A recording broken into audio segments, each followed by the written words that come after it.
चाणक्य नीति, ये शब्द काफ़ी बड़ा और गहरा है और इसी का पूरा प्रयोग किया गया है तांडव की कहानी लिखने में।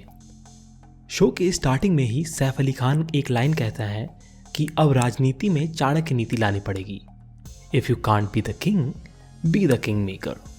और शो की स्टोरी इसी का राउंड रिवॉल्व करती है।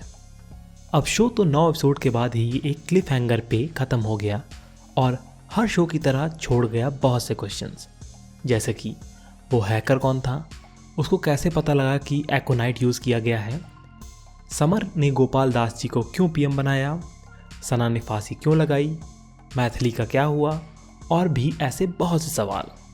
अब तो सच बोल दे भोसड़ी के। तो इस वीडियो में मैं आपके सवालों का जवाब देने आया हूँ और कोशिश करूँगा मिस्ट्री सुलझाने की। तो वीडियो शुरू करते हैं, और उससे पहले आप हमारे चैनल को सब्सक्राइब भी कर सकते हैं कि ऐसे वीडियो मिस ना हो।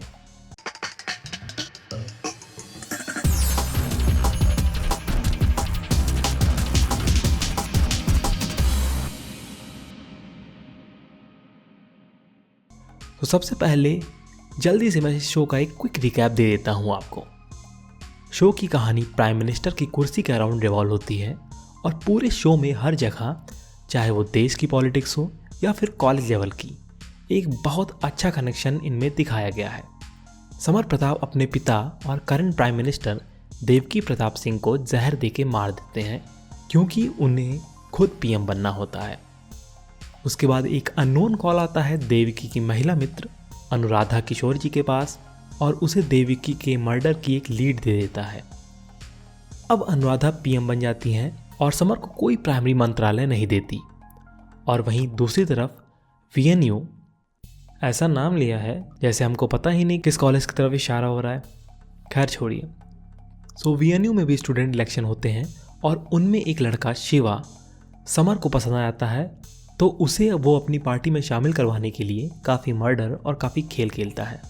वो उसे अपना चंद्रगुप्त बनाना चाहता है, पर लास्ट में वो अपनी अलग पार्टी बना के निर्दलीय लड़ता है और जीत भी जाता है, पर अपने 3 दोस्त खो देता है इसी चक्कर में। और उसे भी पता नहीं होता कि स्टार्टिंग में उसे भी बस लाया गया है पॉलिटिक्स में, और समर का खास आदमी गुरपाल सारी चीज़ हैंडल करता है। और लास्ट में ये पता चलता है कि अनुराधा के पास कोई सॉलिड प्रूफ नहीं था और वो अनुराधा को पीएम की कुर्सी से हटवा देता है और खुद पीएम ना बन के गोपाल दास जी को पीएम बना देता है, और यहीं पे स्टोरी ख़त्म हो जाती है। अब बात करते हैं कुछ क्वेश्चंस की जो आपके मन में आए होंगे। सबसे पहली बात की ये कि समर क्यों खुद पीएम नहीं बना और गोपाल दास जी को पीएम क्यों बनाया। तो उसका रीज़न साफ है कि यहाँ पे वो चाणक्य बन चुका है और अब वो किंग मेकर है। प्रधानमंत्री ना होते हुए भी उसके हाथ में ही सारी पावर है और गोपाल दास की गर्दन उसके हाथ में तो है ही। अब समर सीज़न 2 में काफ़ी अच्छी राजनीति करेगा और at the end prime minister तो बनेगा ही। दूसरा सवाल है ये कि सना ने फांसी क्यों लगाई। तो ये भी काफ़ी साफ बात है कि उसने खुद फांसी नहीं लगाई होगी, उसे मारा गया होगा बाकी लोगों की तरह, क्योंकि वो ज़्यादा दिक्कत दे रही थी और राज जाके बताने वाली थी शिवा को, तो उसको मार के फांसी लगवा दी गई।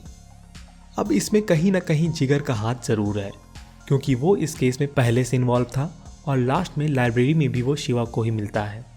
तो ये बात तो साफ है कि पॉलिटिक्स के चलते सना को अपनी जान से हाथ धोना पड़ा। अब एक सवाल ये भी है कि मैथिली जी का क्या हुआ।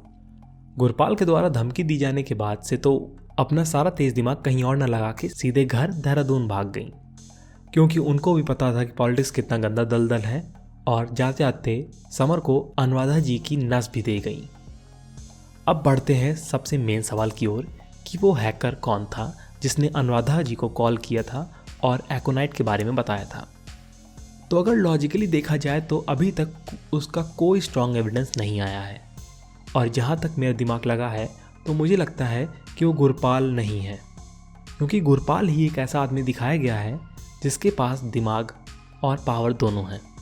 पर गुरपाल पूरी तरह से समर की साइड है स्टार्टिंग से ही, और वो कई सालों से पीएम फैमिली का लॉयल भी है, जस्ट लाइक मकबूल। और जिन जिन लोगों को पता था प्लान के बारे में, उनमें से भी कोई नहीं हो सकता, क्योंकि ऐसा कुछ उनके बारे में बताया नहीं गया है सीज़न 1 में जिससे भी कोई शक हो। और इसके बाद कोई एक ही पॉसिबिलिटी बनती है कि वो आदमी नया आदमी होगा जो सीज़न 2 में हमें दिखाया जाएगा। जैसा कि असुर में हुआ था कि शुभ कौन है ये राज अगले सीज़न में ही रिवील होगा, वैसा भी यहाँ हो सकता है। और मुझे थोड़ा सा शक अनुराधा के कोकेंची बेटे रघु पर भी हो रहा है, क्योंकि उसका रोल बड़ा हल्का दिखाया गया है, पर कहीं कहीं ये शक होता है कि काफ़ी डीप रोल है उसका। और पहली एपिसोड में ये जब कहा जाता है देवकी जी के द्वारा कि उसे बदला लेना नहीं आता, और उसके बाद किशोर ने ये भी कहा कि आजकल बदला लेना सबको आता है, तो इस लाइन पे काफ़ी गहराई दिखाई गई है और क्या पता इसमें कोई राज भी हो। और अब लास्ट सवाल की ओर कि उसे पता कैसे लगा कि इन सब चीज़ों के बारे में और एकोनाइट के बारे में। तो इस बात का सिर्फ 2 लेजिट आंसर हो सकते हैं।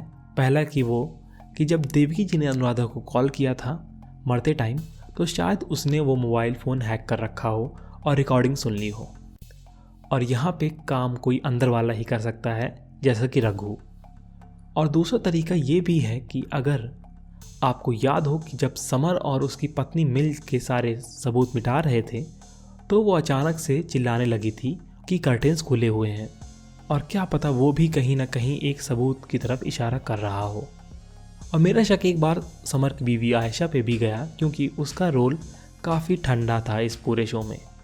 तो हो सकता है कि मेन गेम आयशा ही खेल रही हो और असली चाणक्य वही हो।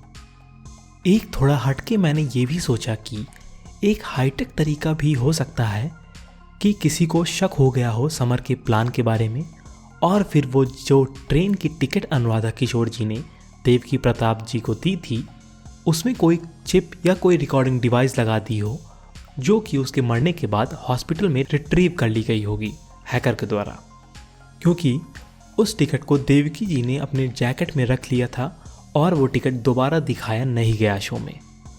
तो ये भी एक बड़ा अच्छा तरीका हो सकता है सारी बातें जानने का, और ये काम भी रघु कर सकता है ईजिली। पर ये शो है तो कुछ भी हो सकता है, और सीज़न 2 में ही देख के आपको कंफर्मेशन मिलेगी कि कौन क्या है और कौन क्या गेम खेल रहा है। ऐसी बहुत सी थ्योरीज और आएंगी मेरी तरफ से जब मैं शो दोबारा एक बार और देख लूँगा कल तक, और फिर आएंगे कुछ खास वीडियो जो कुछ और राज खोलेंगे। तो अगर आपके मन में कोई और सवाल है तो प्लीज़ मुझसे इस कमेंट सेक्शन में ज़रूर पूछिएगा, और मेरी ये वीडियो आपको थोड़ी सी भी इंफॉर्मेटिव या फिर आपके मन का कोई सवाल भी सॉल्व किया हो तो हमें ज़रूर सब्सक्राइब करें और इस वीडियो को लाइक करें, और जाते आते बेल आइकन दबा के जाएं, क्योंकि अब तांडव के वीडियो में मेरा तांडव होगा। धन्यवाद।